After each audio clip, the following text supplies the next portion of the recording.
The Moor's Secret by David Eden. Chapter 1. The Discovery.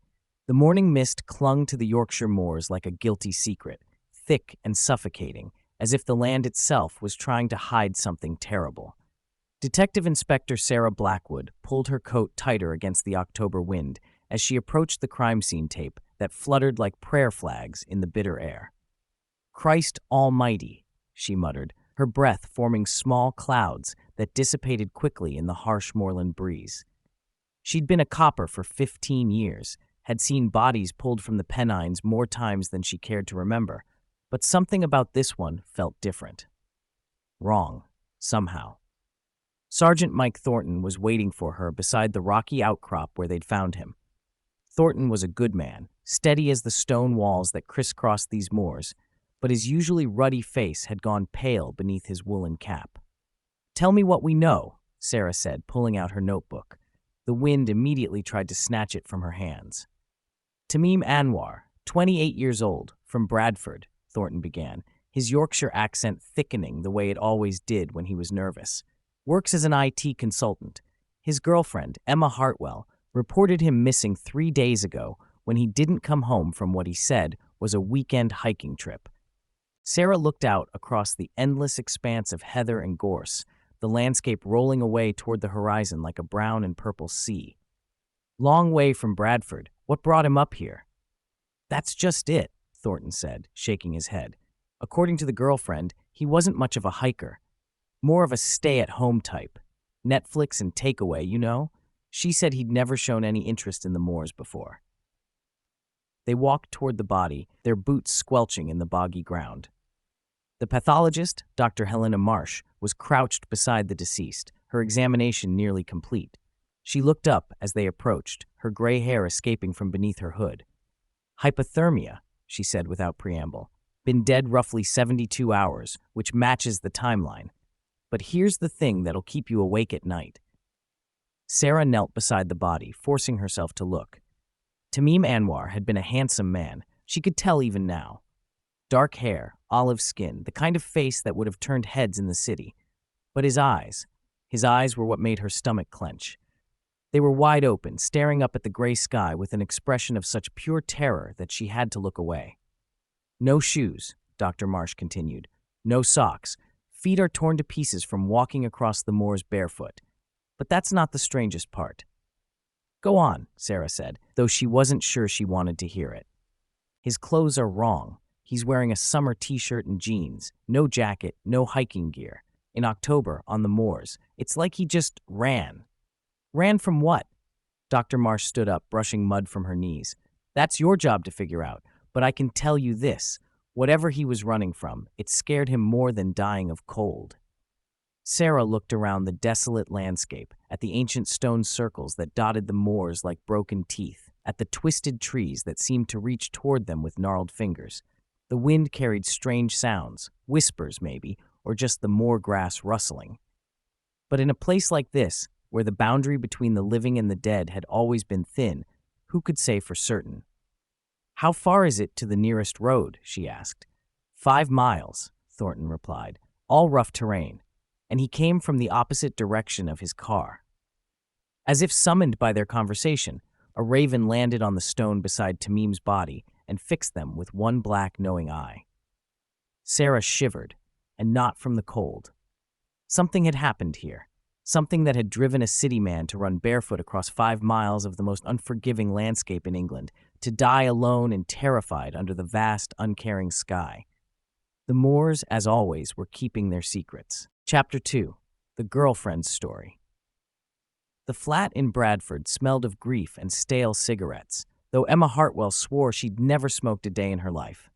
Sarah Blackwood sat on the edge of a beige sofa that had seen better days, watching the young woman pace back and forth across the small living room like a caged animal. Emma was 26, pretty in that fragile way that made Sarah think of birds with broken wings. Her dark hair hung limp around her shoulders, and her eyes were red-rimmed from crying. She clutched a tissue in one hand and a mug of tea that had gone cold hours ago in the other. "I keep thinking he's going to walk through that door," Emma said, her voice barely above a whisper. "I keep hearing his key in the lock, but it's just the neighbors upstairs." Sarah had broken the news gently, but there was no easy way to tell someone that the person they loved had died alone and afraid on the moors. The official cause of death was hypothermia, but Sarah had learned long ago that the official cause and the real cause were often two different things entirely. "Tell me about Friday night," Sarah said, her pen poised over her notebook. "The last time you saw Tamim." Emma stopped pacing and stared out the window at the gray Bradford streets.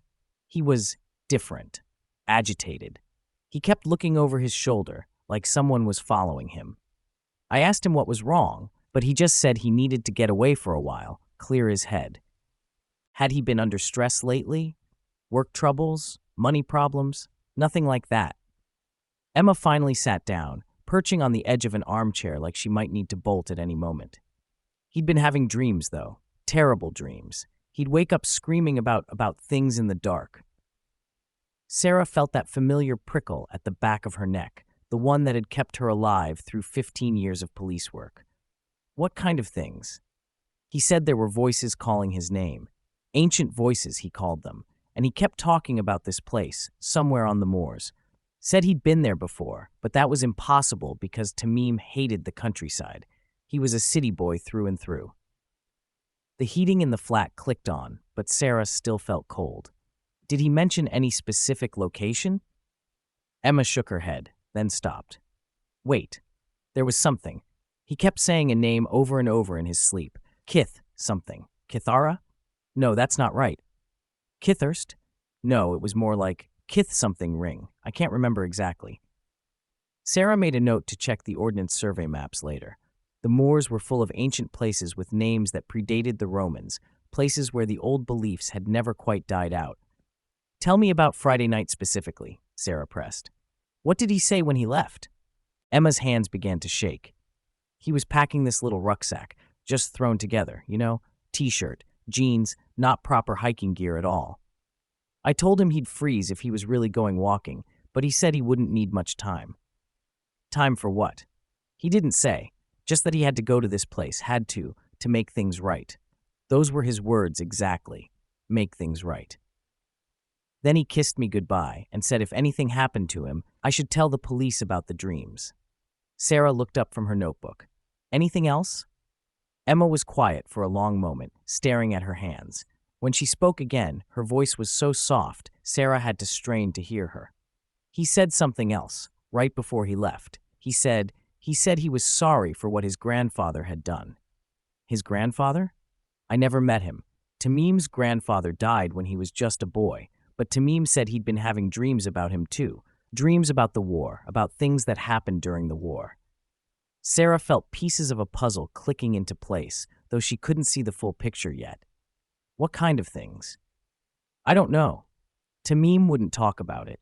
His family, they don't talk much about the past. His grandfather came to England after the war, from somewhere in Eastern Europe. That's all I know. The flat fell silent, except for the distant sound of traffic and the hum of the heating. Sarah closed her notebook and looked at Emma, this broken young woman who'd lost the man she loved to something she couldn't understand. Is there anything else? Anything at all that might help us? Emma stood up suddenly and walked to a small desk in the corner. She pulled out a piece of paper and handed it to Sarah. It was covered in Tamim's handwriting, the same word written over and over again in increasingly frantic script. He was writing this in his sleep, Emma said, the night before he left. Sarah looked at the paper and felt her blood run cold. The word scrawled across the page in dozens of repetitions wasn't English. It looked older, much older. And somehow, looking at it made her think of standing stones and ancient rituals and things that should have been left buried in the past. Kitherstane. Kitherstane. Kitherstane. Chapter 3. The Librarian's Knowledge.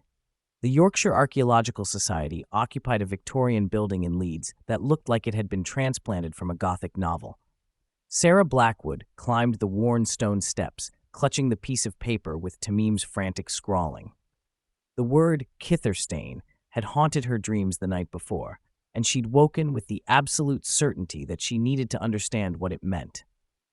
Inside, the building smelled of old books and dust motes danced in the pale afternoon light, filtering through tall windows.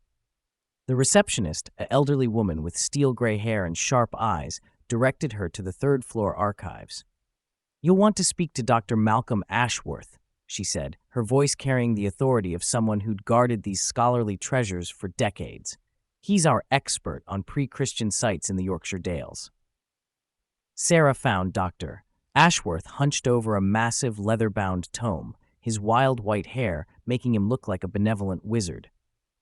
He was younger than his hair suggested, perhaps 60, with the kind of pale complexion that spoke of a life spent indoors among books rather than under the sun.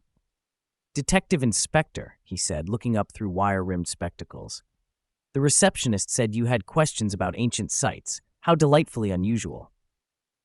Sarah placed the paper on his desk. "I'm investigating a death on the moors. The deceased had been writing this word repeatedly.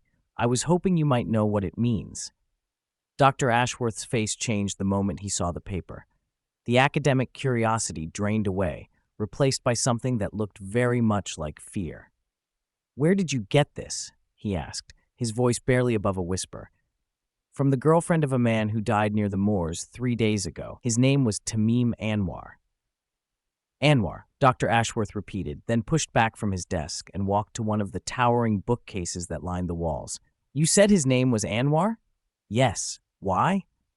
Instead of answering, the archaeologist pulled out a slim volume bound in cracked leather.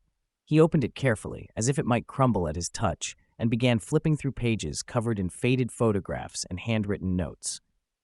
"Here," he said, pointing to a black-and-white photograph from what looked like the 1940s. This was taken in 1943, during the war. An archaeological survey team was documenting stone circles before they were potentially destroyed by military exercises. Sarah looked at the photograph. It showed a group of men in military uniforms standing around what appeared to be a circle of ancient stones. The landscape in the background was unmistakably the Yorkshire Moors. "What does this have to do with Tamim Anwar?" Dr. Ashworth pointed to a name written in faded ink beneath the photograph. Sergeant A. Anwar, Polish Toot Corps, attached to British Archaeological Survey Unit. Sarah felt that familiar chill. His grandfather. Most likely. But that's not the disturbing part. Dr. Ashworth turned the page, revealing what looked like a police report pasted into the book. 3 weeks after this photograph was taken, Sergeant Anwar was found dead at the stone circle. Hypothermia, officially. But the other members of the survey team reported that he'd been acting strangely for days beforehand, talking about voices, about things that called to him in the night.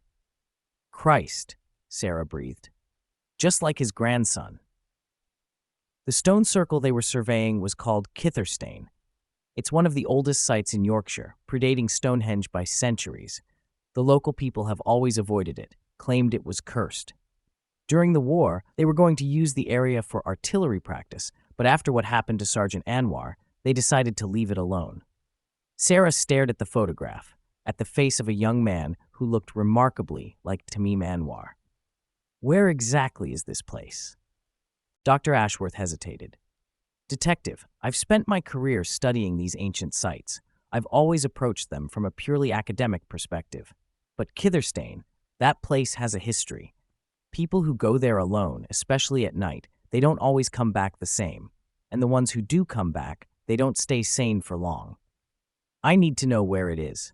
5 miles northwest of Haworth, near the old Roman road. But detective, I would strongly advise against going there alone.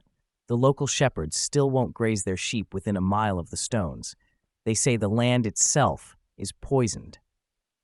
Sarah copied down the location, her hand shaking slightly. "What's so special about this particular circle?" Dr. Ashworth closed the book carefully. According to the earliest records, it wasn't built for worship. It was built for punishment. The stones were arranged to contain something, not to honor it. The Druids who built it, they weren't trying to commune with their gods. They were trying to keep something locked away. Locked away from what?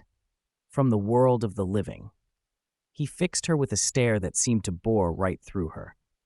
"Detective, whatever drove Tamim Anwar to that place, it's been calling to his family for generations. The question you need to ask yourself is, are you prepared to find out what it wants?" Outside, the October wind had picked up, rattling the windows of the old building. Sarah looked at the photograph one more time, at the circle of stones that had claimed 2 generations of the same family. She thought about Tamim's terrified eyes, about Emma's broken voice, about the words scrawled over and over in increasingly desperate handwriting. Whatever was waiting at Kitherstane, it had been patient. It had waited 78 years for another Anwar to answer its call. The only question now was whether Sarah was brave enough or foolish enough to answer it herself. Chapter 4: The Shepherd's Warning. The Drover's Arms sat at the edge of Haworth like a stone sentinel, its dark windows reflecting the gray October sky. Sarah Blackwood pushed through the heavy oak door and was immediately enveloped by the smell of old beer, wood smoke, and something else, something that reminded her of wet earth and ancient fears. The pub was nearly empty at 3 in the afternoon, just a few locals nursing pints and speaking in low voices that died away when she entered. The barman, a thick-set man with graying hair and suspicious eyes, looked her up and down as she approached. "You'll be the copper asking questions about the Moors," he said before she could introduce herself. It wasn't a question. "News travels fast," Sarah replied, settling onto a bar stool. "I'll have a coffee if you've got it." "Aye, I've got it," though most folk who come asking about the old places prefer something stronger. He poured her a mug of coffee that looked like it had been brewing since morning. "You're asking about Kitherstane." Sarah's hand paused halfway to her mouth. "How did you?" "Because that's where they found the lad, and it's where they found his grandfather back in the war." The barman leaned against the bar, his weathered face serious. "Name's Bill Hartley. My father told me about the Polish soldier. Said he came in here the night before they found him, babbling about voices and debts that needed paying. You knew about the connection?" "Course I did. Everyone in these parts knows the stories. The Anwar family's been marked since the war. Some debts pass from father to son, detective, and some places." He glanced toward the windows, toward the moors that rolled away into the distance. "Some places don't forget." An old man in the corner looked up from his beer. He was ancient, probably pushing 90, with the kind of weathered face that spoke of decades spent outdoors. His eyes were sharp and knowing, and when he spoke, his voice carried the weight of someone who'd seen too much. "You'd be wise to leave well enough alone, lass," he said, his Yorkshire accent thick as treacle. "Some stones are better left unturned." Sarah turned to face him. "And you are?" "Jacob Moorcock. I've been shepherding these moors for 70 years, and my father before me and his father before him. The Moorcocks have been walking these hills since before there were proper roads." "Then you'll know about Kitherstane." The old man's face went pale. "I know enough to stay away from it. My sheep won't graze within a mile of that cursed place. Animals know things, detective. They can sense when the ground itself is wrong." Bill Hartley poured the old man another pint without being asked. "Tell her about the dreams, Jacob." Jacob Moorcock took a long pull from his beer, then fixed Sarah with a stare that seemed to see right through her. "Started about a week ago. The animals, they've been restless, pacing, bleeding, wouldn't settle, and the dreams, Christ, the dreams." "What kind of dreams?" "The old voices, the ones that called to the Polish soldier all those years ago. They're getting stronger, and they're not just calling to the Anwar family anymore." Sarah felt her coffee go cold in her hands. "What do you mean?" "I mean there's something stirring at Kitherstane, something that's been sleeping for a long time. The boy's death, it wasn't the end of something. It was the beginning." Bill Hartley nodded gravely. "My gran used to tell stories about the old times, before the Romans came. Said the Druids built that circle to keep something locked away. But locks can be broken, detective, and some keys are made of blood." "You're talking about human sacrifice." "I'm talking about justice," Jacob said, his voice dropping to a whisper. "The old justice, the kind that doesn't forget even after 70 years. Sarah leaned forward. "What happened during the war? What did Sergeant Anwar do?" The two men exchanged glances. Finally, Jacob spoke. "There was a girl, a local girl, name of Mary Whitfield. She was sweet on the Polish soldier, used to meet him up on the moors. But when the survey team found what they found at Kitherstane, when they started digging around the stones," he paused, his hands shaking slightly, "they found bones, old bones, children's bones." "The authorities knew?" The authorities decided some things were better left buried. But Mary, she wouldn't let it go. She started asking questions, making noise about what they'd found. Said the dead deserved proper burial, proper respect. Bill Hartley picked up the story. Sergeant Anwar was ordered to keep her quiet, make sure she didn't talk to the newspapers, didn't cause trouble for the war effort, but he went too far. He killed her? He scared her into silence, chased her across the moors one night, threatened her with his service revolver. She fell trying to get away from him, broke her neck on the stones. But before she died, she cursed him and his bloodline, said the old ones would have their justice one way or another. Sarah felt pieces clicking into place, and now they have. 2 generations later, But like I said, Detective, the boy's death wasn't the end. It was the beginning. The old ones, they're not satisfied with just the Anwar family anymore. They want everyone who knew the truth and stayed silent. Who else knew? Jacob Moorcock stood up slowly, his joints creaking like old wood. The survey team, the local constable, the vicar who refused to give Mary a proper burial. All dead now, of course. All except one. Who? The commanding officer, Colonel James Whitmore. He's still alive, far as I know, lives in a nursing home in Ilkley. But Detective. The old man put a gnarled hand on her shoulder. Whatever you're planning, don't go to Kitherstane alone, and don't go at night. The voices are strongest when the sun goes down, and they're not just calling to the Anwar family anymore. Sarah looked out the window at the moors, at the ancient landscape that held its secrets so jealously. Somewhere out there, among the heather and the standing stones, something was stirring. Something that had waited 70 years for its justice. The question was, how many more would die before it was satisfied? Chapter 5. The Colonel's Confession. Sunnybrook Care Home in Ilkley looked anything but sunny on this overcast October afternoon. Sarah Blackwood signed the visitor's book with hands that trembled slightly, though she couldn't say whether it was from the cold or from what she might be about to learn. Colonel James Whitmore occupied a room on the 2nd floor, overlooking gardens that had been stripped bare by autumn. He was 94 years old, confined to a wheelchair, but his eyes were sharp as flint when Sarah introduced herself. Those eyes had seen too much, she thought. They held the weight of secrets that had festered for 7 decades. "Detective Inspector," he said, his voice still carrying the crisp authority of a military officer despite his age. "I've been expecting you." "Have you?" "Ever since I heard about the Anwar boy. I knew someone would eventually connect the dots." He wheeled his chair closer to the window, staring out at the bare trees. "Took longer than I thought it would, mind you. Most people prefer to let sleeping dogs lie." Sarah settled into the visitor's chair, noting how the old man's hands shook with what might have been palsy or might have been fear. "Tell me about 1943, Colonel. Tell me about Mary Whitfield." The name hit him like a physical blow. His shoulders sagged, and for a moment he looked every one of his 94 years. "Mary," he whispered. "Sweet Mary. She should have left it alone, should have let the dead stay buried. But she didn't. No, she was too pure for this world, too innocent. When we found those bones at Kitherstane, when we realized what we'd stumbled upon, I tried to protect her, tried to keep her away from the truth." Sarah leaned forward. "What truth?" Colonel Whitmore was quiet for a long moment, his rheumy eyes fixed on something only he could see. When he spoke again, his voice was barely above a whisper. "The bones weren't just old, Detective. They were arranged, carefully, deliberately. 13 children, all between the ages of 7 and 9, all showing signs of ritual preparation. Sacrifice.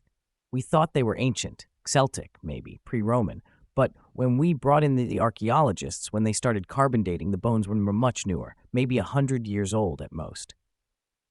Sarah felt her blood run cold. "What did you do?" "What any sensible commanding officer would do. I classified the entire site, buried the report, and ordered the survey team to forget what they'd seen. We had a war to win, Detective. We couldn't afford to have our soldiers distracted by ghost stories and ancient rituals." But Mary found out.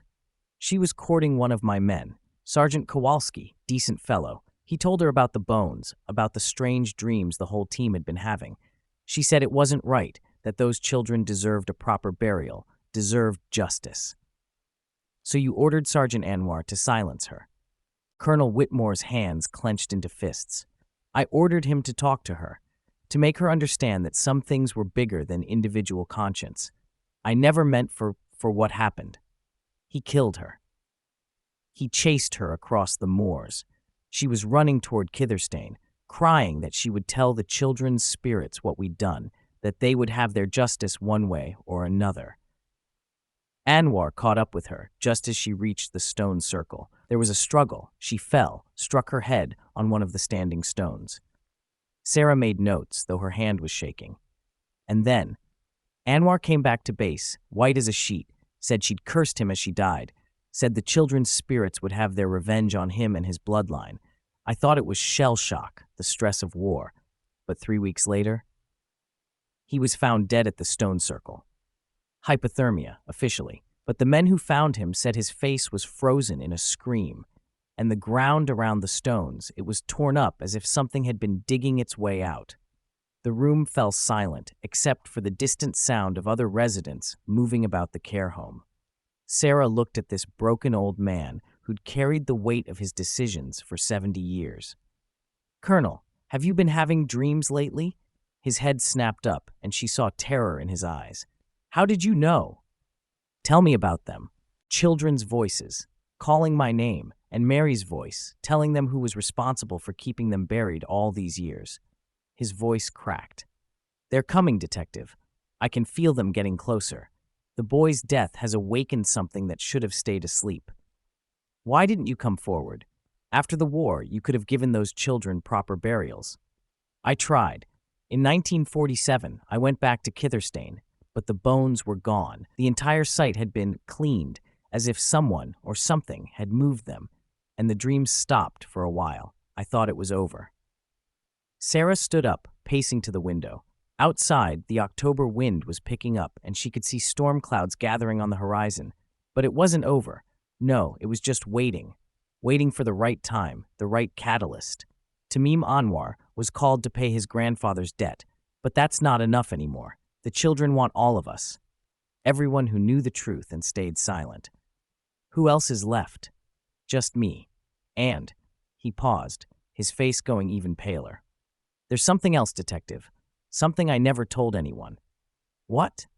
"The bones at Kitherstane weren't the first. There were other sites, other discoveries. We found evidence of similar ritual killings all across the Yorkshire Moors. Always 13 children, always arranged the same way. It wasn't just one incident, it was systematic." Sarah felt the room spin slightly. "How many sites?" 7. 7 stone circles, 7 ritual sites. And in 1943, something was using them, something that needed children's blood to maintain itself. "And you think it's still out there?" Colonel Whitmore reached for her hand with fingers that felt like ice. "Detective, I think we stopped it temporarily, but Tamim Anwar's death has fed it again, given it strength, and now it's calling to all of us who kept its secrets." Outside, the wind howled like a chorus of lost souls, and Sarah couldn't shake the feeling that somewhere on the moors, something ancient and hungry was stirring back to life. Chapter 6. The Calling. Sarah Blackwood didn't remember driving back to her flat in Harrogate. One moment she was leaving the care home, Colonel Whitmore's terrified warnings echoing in her ears, and the next she was sitting in her car in her own driveway, staring at her hands on the steering wheel. The dashboard clock read 11:47 p.m., but she could have sworn it was barely evening when she'd left Ilkley. 3 hours. 3 hours missing from her memory, like a hole cut from the fabric of time. Her flat felt wrong when she entered. The familiar surroundings seemed somehow foreign, as if someone had moved everything just slightly out of place. The heating was on, but the air felt cold against her skin. In the kitchen, she poured herself a glass of wine with trembling hands, trying to push away the growing certainty that something fundamental had changed. It was then she noticed the mud, dark, peaty moorland mud, tracked across her kitchen floor in a path that led from the back door to the living room. But that was impossible. She'd been wearing her work boots all day, and she'd entered through the front door. The back door was still locked, the key hanging in its usual place. Sarah followed the muddy footprints with growing dread. They led to her coffee table, where her notebook lay open to a page she didn't remember writing. The handwriting was hers, But the words were wrong, scrawled in the same desperate repetition she'd seen in Tamim's notes. The children are calling. The children are calling. The children are calling. She slammed the notebook shut, but the words seemed to echo in the silence of her flat. Outside, the wind had picked up, rattling the windows with increasing violence, but underneath the wind, she could hear something else, something that made her blood run cold. Voices, children's voices, faint but unmistakable, calling her name. Sarah! Sarah! Come to us, Sarah! She stumbled to the window, pressing her face against the cold glass. The street outside was empty, lit by the orange glow of streetlights. But beyond the houses, beyond the suburban safety of Harrogate, she could see the dark line of the moors on the horizon. And from that darkness, the voices grew stronger. We know what you know, Sarah. We know you've heard our story. Come to us. Come to Kitherstane. Sarah backed away from the window, her heart hammering in her chest. This wasn't real. It couldn't be real. She was a rational woman, a police officer trained to deal with facts and evidence, not supernatural nonsense about ancient curses and vengeful spirits. But the voices followed her as she moved through her flat, seeping through the walls like water through cracks. The colonel told you the truth, Sarah, about the bones, about the ritual sites. But he didn't tell you everything. This isn't happening, she whispered to herself, but her voice sounded thin and unconvincing in the darkness. 7 sites, Sarah. 7 circles, 7 doorways, and we've been waiting so long for someone to complete the pattern. She made it to her bedroom and slammed the door behind her, but the voices grew louder, more insistent. They seemed to come from everywhere now, from the walls, from under the floorboards, from inside her own head. Tamim Anwar was just the beginning. His blood on our stones has awakened us. But we need more. We need the blood of those who know our secret. Sarah grabbed her phone and dialed Sergeant Thornton's number. It went straight to voicemail. She tried the station, but the line was dead. Every number she called resulted in the same empty silence, as if the entire outside world had simply vanished. No one can help you now, Sarah. No one can hear you. There is only us, and there is only the calling. The temperature in the room began to drop. Sarah could see her breath now, small clouds of vapor that dissipated quickly in the increasingly cold air. Frost began to form on the windows, spreading in patterns that looked almost like writing, like ancient symbols carved in ice. Come to us, Sarah. Come to Kitherstane. Come and learn the truth about what we are, what we need, what we've always needed. She tried to resist, tried to fight against the compulsion that was growing stronger with each passing moment. But the voices were inside her head now, wrapped around her thoughts like ivy around a wall. They spoke of things she'd never known but somehow understood, of ancient hungers and timeless rituals, of a darkness that had existed since before the first human set foot on the moors. The children who died at our stones were not the first, Sarah. They were not even the last. We have been feeding for centuries, taking what we need to survive. But the war disrupted us, scattered our carefully laid plans. We have been weak, nearly dead. But now, Sarah found herself moving toward the window again, drawn by a force she couldn't resist. Outside, the streetlights were flickering and dying one by one, plunging the street into darkness. But in that darkness, she could see shapes moving. Small shapes, child-sized, walking in a procession toward the moors. Now we have the strength to finish what we started. 7 sites, Sarah. 7 doorways. And tonight, you will help us open the last one. She was at the window now, her hand on the latch. The glass was so cold it burned her palm, but she couldn't pull away. The shapes outside were clearer now, and she could see they were children, or what had once been children. Their faces were pale as moonlight, their eyes black as the spaces between stars. Come to us, Sarah. Come to Kitherstane. Come and join the eternal feast. The latch turned under her hand, and the window swung open.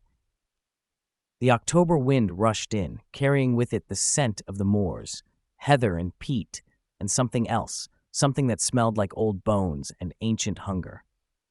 Sarah Blackwood stepped through the window into the darkness, her feet finding purchase on ground that should have been 2 stories below.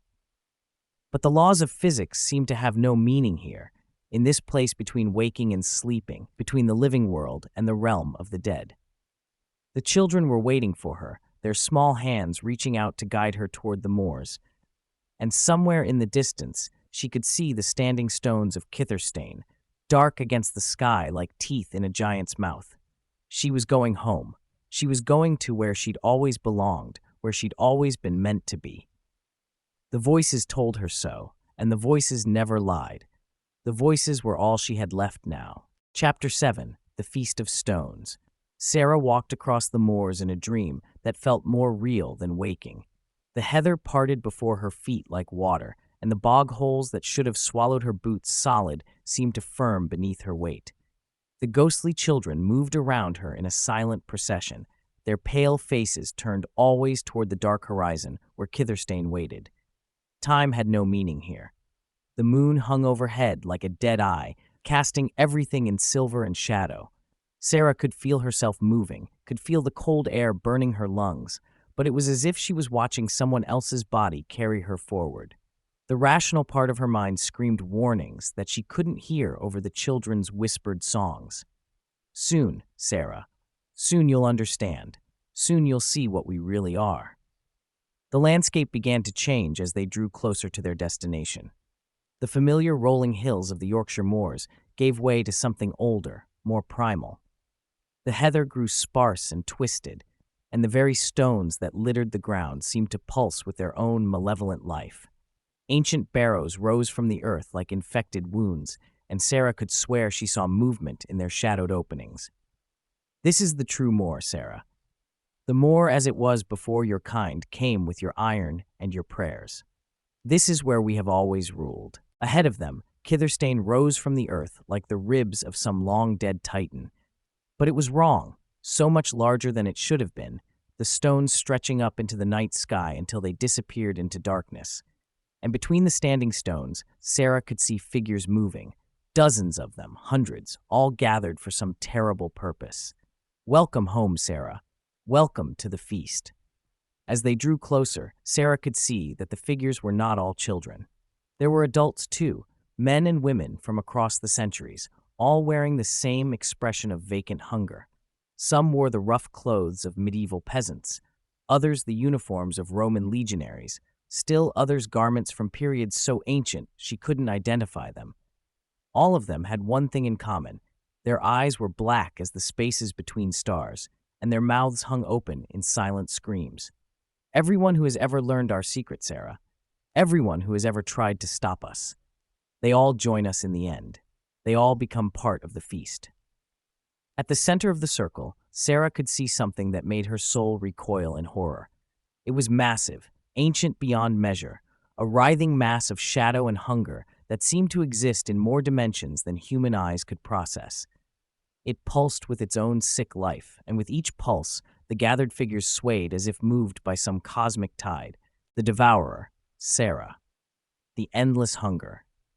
It has fed on this world since before your species drew breath. And tonight, with your blood and your knowledge, it will feed again. Sarah found herself at the edge of the circle now, the standing stones towering above her like judgment. The ground beneath her feet was stained dark with the blood of centuries, and she could feel the bones of countless victims crunching beneath her boots. The rational part of her mind made one last desperate attempt to break free, to run, to scream for help. But there was no help coming. There was only the feast and the hunger and the ancient thing that waited in the center of the circle. Look, Sarah. Look and see the truth. Against her will, her eyes were drawn to the base of the nearest standing stone. There, carved into the ancient rock, were names, hundreds of them, thousands, stretching back through the centuries. Each one a life consumed, a soul devoured, a secret keeper claimed by the hungry darkness. And at the bottom of the list, freshly carved, as if by invisible hands, she's Tamim Anwar, 2001. Below that, a new name was already beginning to appear. Sarah Blackwood. No, the word tore from her throat, the first sound she'd been able to make since leaving her flat. The effort sent shockwaves through the supernatural compulsion that held her, cracks appearing in the prison of her own mind. The gathered figures turned toward her as one, their black eyes reflecting the moonlight like those of nocturnal predators. The thing in the center of the circle pulsed more rapidly, sensing her resistance. You cannot fight us, Sarah. You know too much. You have seen too much. Your blood is already ours. But Sarah was a police officer, trained to think under pressure, trained to find solutions, even when hope seemed lost. And in that moment of clarity, she remembered something Colonel Whitmore had said. Something important. The bones were gone. Someone had cleaned the site. If the bones had been moved, if the ritual sites had been disrupted once before, then it could be done again. The thing in the center of the circle was powerful, ancient, but it was also bound by rules. It needed the ritual sites to be intact, needed the pattern to be complete. 7 sites, 7 doorways. But what if one of them could be broken? Sarah forced herself to look around the circle, to really see it for the first time. The standing stones weren't just randomly placed. They formed a pattern, a geometric design that hurt to look at directly. And at certain points in the pattern, she could see dark openings in the ground, tunnels that led down into the earth. The doorways to the other sites, the connections that bound this ancient network together. You understand now, Sarah. The 7 circles are one circle. The 7 sites are one site. When the pattern is complete, when all the doorways are open, our master will be free to walk your world again, free to hunt as it once did, openly and without fear. But understanding the pattern also meant understanding its weakness. If the circles were connected, if they were all part of one greater design, then damaging one might damage them all. Sarah forced her legs to move, fighting against the supernatural compulsion with every ounce of will she possessed. The gathered figures began to close in around her, their hands reaching out with fingers like broken twigs. But she had a destination now, a purpose beyond the feast. The nearest tunnel entrance was only yards away, a dark opening in the earth that seemed to exhale the stench of centuries. If she could get down there, if she could find a way to collapse the connection, she might be able to break the pattern. You will not escape us, Sarah Blackwood. You will join the feast. You will become one with the eternal hunger. The voices rose to a shriek as Sarah threw herself toward the tunnel, the ghostly hands of the dead clutching at her clothes, her hair, her skin. Behind her, the thing in the center of the circle let out a sound like reality tearing, a noise that existed in frequencies no human ear was meant to hear. But Sarah was already falling, tumbling down into the darkness beneath Kitherstane, into the ancient network of tunnels that connected the ritual sites across the moors. And somewhere in that darkness, she could hear something else, something that gave her hope. Running water, the sound of an underground stream flowing fast and deep beneath the moors. Water was anathema to places of ancient power. Everyone knew that. Even the dead feared running water. Sarah Blackwood fell into the darkness with a smile on her lips, knowing that sometimes the only way to win was to destroy the game itself. Chapter 8. The breaking Sarah hit the water with a force that drove the breath from her lungs and sent shockwaves of pain through her entire body. The underground stream was deeper than she'd expected, fed by countless springs that bubbled up from the bedrock beneath the moors. The current was strong, pulling her along through tunnels carved by thousands of years of flowing water. Behind her, she could hear the screams of the gathered dead as the running water disrupted their connection to the world above. The sound was like breaking glass, like reality itself shattering, and underneath it all, the roar of something vast and ancient being torn from its moorings. You have doomed yourself, Sarah Blackwood. You have doomed us all. But the voice was weaker now, distant, as if coming from very far away. The water carried her deeper into the network of tunnels, past carved stone chambers where bones lay scattered like broken promises, past walls covered in symbols that hurt to look at directly. This was the true heart of the system, she realized.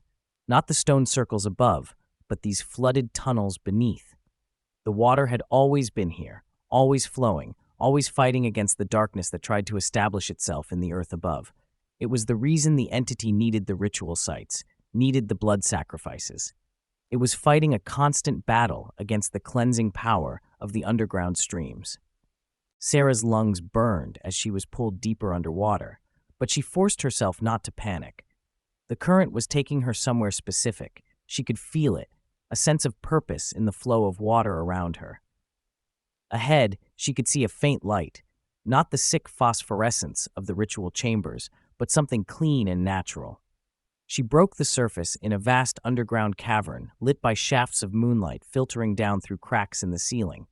The water here was calm, forming a dark pool that reflected the light like a black mirror, and around the edges of the pool, she could see them. Children, real children, not the ghostly figures that had led her to Kitherstane.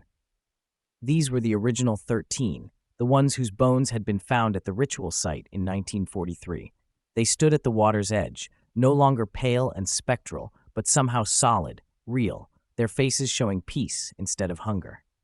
"You came?" one of them said, a girl of perhaps 8 with dark hair and kind eyes. "We've been waiting so long for someone brave enough to come." Sarah pulled herself from the water, her clothes streaming and her body shaking from cold and exhaustion. "I don't understand. I thought you were calling me to join the feast." "Not us," said a boy who might have been the girl's brother. "Never us. We've been trapped here since our deaths, unable to rest while the devourer used our remains to anchor itself to this world. The voices you heard, the ones that called to the Anwar family, those weren't ours." "Then whose?" The girl stepped forward, her expression infinitely sad. "The others, the ones who came before us, the ones who were consumed completely. The devourer creates echoes of its victims, uses their voices to lure new prey. But we 13 were different. We were taken for a specific purpose, to create the final binding. Our deaths were meant to complete a ritual that would free the creature from the limitations of the stone circles." Sarah sank to her knees beside the pool, the enormity of what she'd learned hitting her like a physical blow. "Then Tamim's death was meant to complete what was started in 1943, the boy confirmed. "The blood of the one who interrupted the ritual spilled on the stones where we died. It should have been enough to finish the binding, but something went wrong." "What?" The girl smiled, and it was like sunshine breaking through storm clouds. Your investigation, your questions, your refusal to accept the simple explanation.